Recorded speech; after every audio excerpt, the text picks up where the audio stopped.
More questions are up for the Vice President, all harping on social reforms, improved educational system, and corruption, which the administration recognizes as the bane of economic growth and development.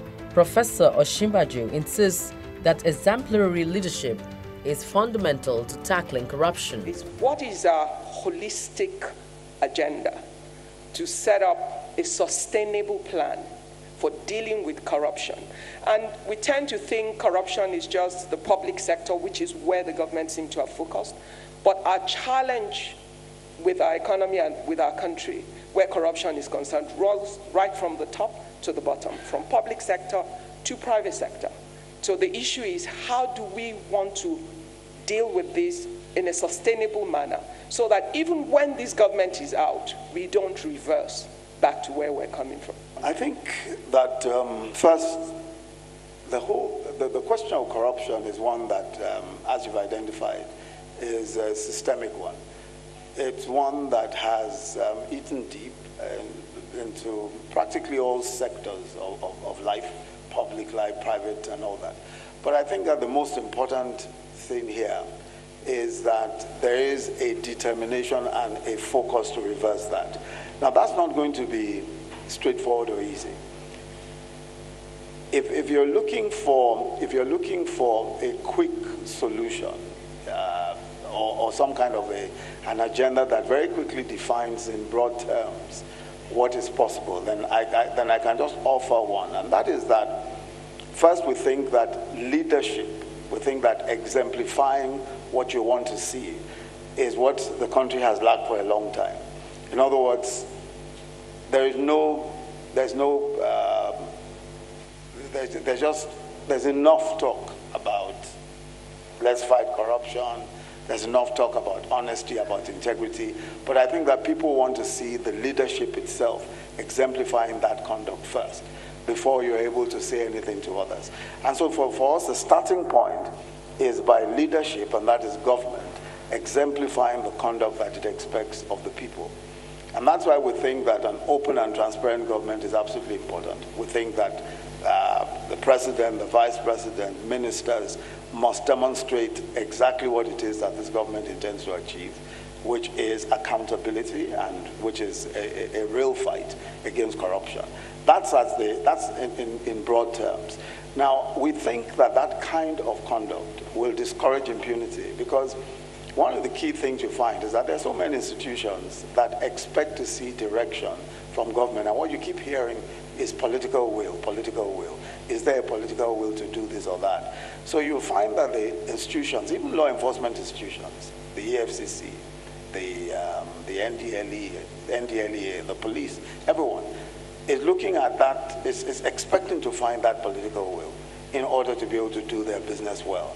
Even the private sector expects to see political will. So political will is then demonstrated in the way that we carry on, in the way that we behave, and in the way that we support the institutions, such as the EFCC, the ICPC, law enforcement, to do their work without interference from, without political interference. And that I think is a very key aspect of what we're trying to do. The prospects get clearer with the VP's responses, but in achieving inclusive growth and, of course, sustainability, the security challenges in the country, more visible in the northeastern region of the country, must be faced squarely.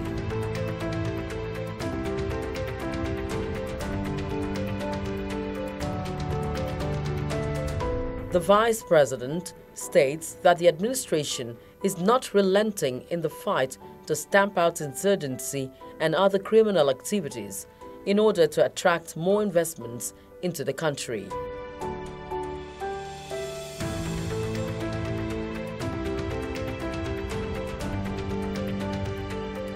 Nigeria currently ranks 170 out of the 189 countries the World Bank is doing business with. Economic development, growth, education, and all of those things are only possible in a secured environment.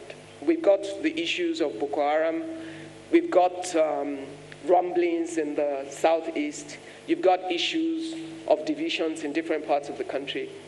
What exactly is the plan for us to be able to deliver a conducive, stable, secured environment that will allow the economic growth that we desire so that we can do all the other things that are needed.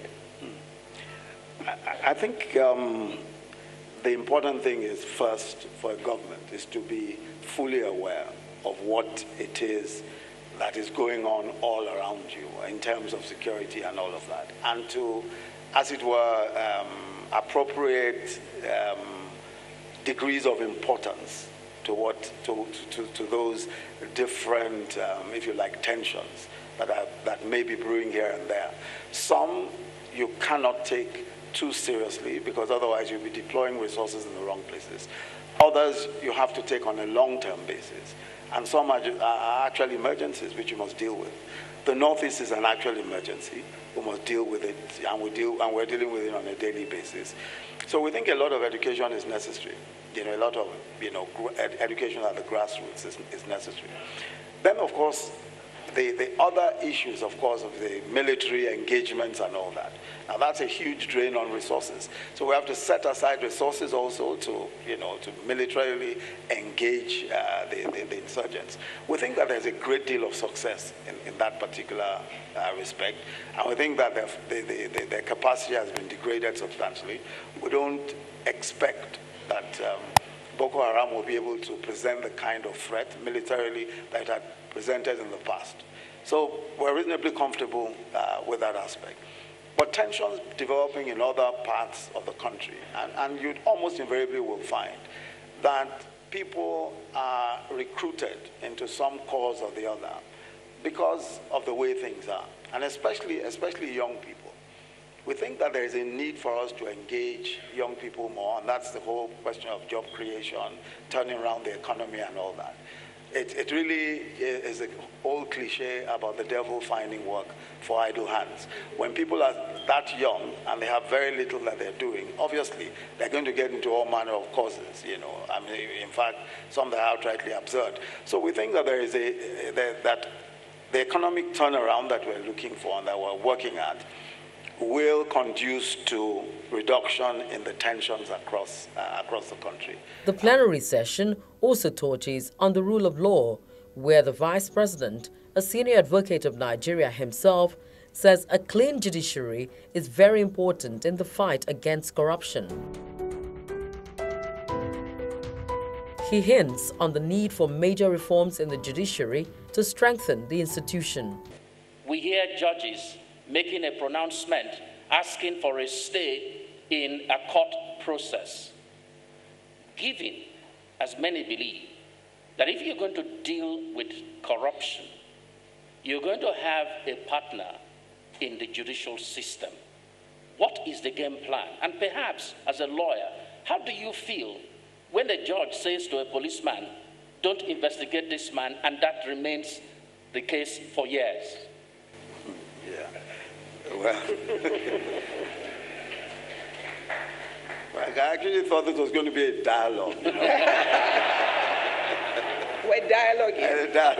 It's now okay. Well, let me say first that it's a matter of great concern, for me as a lawyer, and as you can imagine, for all of us. But I want to emphasize that a lot of what is wrong with so many different aspects of governance, so many aspects of the system.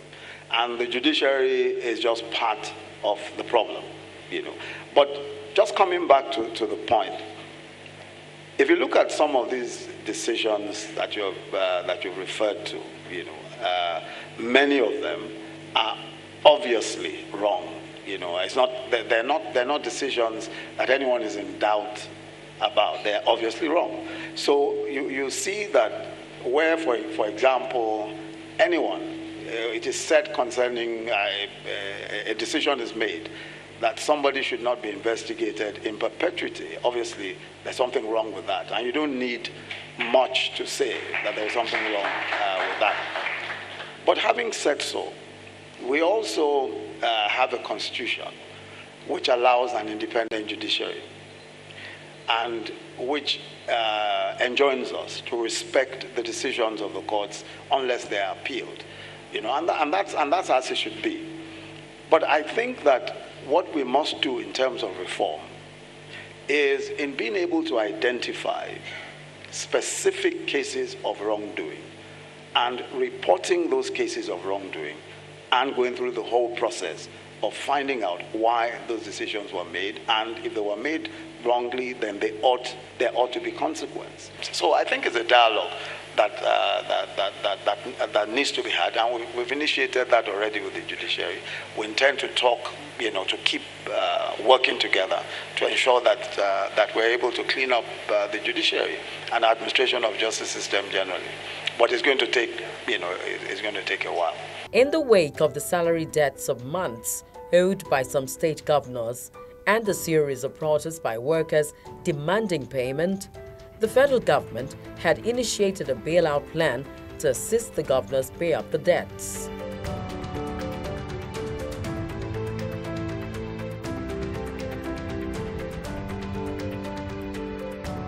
Professor Ashibaju seized the occasion to clarify more on the federal government's gesture. Many have described the governor's debts as shameful and a flagrant disregard for the plight of workers in their respective states. We must accept that it wasn't just a matter of state governors not behaving well, losing money, and then we needed to bail them out. I mean, everyone recognized that the states were getting far less than they got, even within the same period, just 6 months before. I mean, just to take an example, a state that was getting 4.6 billion a month from federal allocation was down to 2.1 billion from federal allocation because of the drop in oil revenues, which of course, as you know, is the main source of revenue.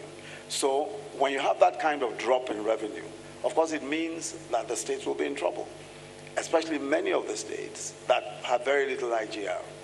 Now, in that kind of situation, obviously, the kind of thing that we saw, where several states were owing salaries, is a likely result. So, government itself was responding to circumstances which, in the first place, were largely beyond the control of the states. So it wasn't really a situation where we were responding to this in the sense that, these states have done very badly, they've just misspent money. And I'm not necessarily absolving anyone from any kind of fiscal indiscipline or anything like that. But I'm just saying that the reality was that the states were earning so little. Now, the way that the bailout, to so describe it, was done, was actually done, there are three aspects of it. Some aspects of it, for example, the loans, the commercial loans, verifiable commercial loans taken by the states amounted to about 680 billion. Now, that's all the states put together. So we thought that now with these loans, they were paying from their federal allocation, which of course were reduced, again, substantial amounts of that to repay the loans. So you would find, for instance, a state that was earning 2.1 billion, paying about 600 million in amortization payments for the loans that it had taken. So we thought that the best thing would be to work out a way by which the banks could take federal government bonds, and the states could then owe the federal government over the same period. So the bonds, which were 20 to 25-year tenors, we simply adjusted that so that the states and the federal government would now have, the states would now owe the federal government and amortize over a period of 25 years, which obviously led to a reduction in the actual payments that they would be making, substantial reduction. In some cases, up to 80% reduction, so that they simply have more money, more of their 2.1 billion to spend, on hopefully capital projects, and of course, in many cases, having to even pay salaries. The NESG's vision is to become Nigeria's leading private sector think tank committed to the development of a modern, globally competitive economy. It seeks to achieve this through three focus activities comprising policy advocacy, research, and communication and education.